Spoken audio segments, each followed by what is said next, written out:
1 April থেকে আধার card দিয়ে আমরা যেমনভাবে প্যান কার্ড অ্যাপ্লাই করতাম আগে সেটা আর হচ্ছে না, কারণ তোমরা দেখতেই পাচ্ছ এখানে একটা পপ আপ দিয়ে দিয়েছে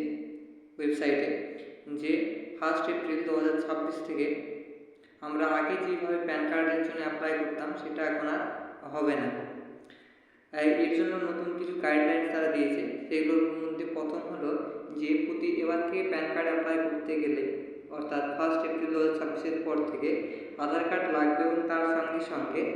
যে কোনো একটা ডকুমেন্টস, সেটা হতে পারে মাধ্যমিকের admit card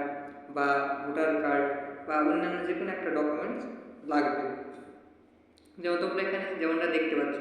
new PAN card application rules from 1 April 2026, no more Aadhaar only application,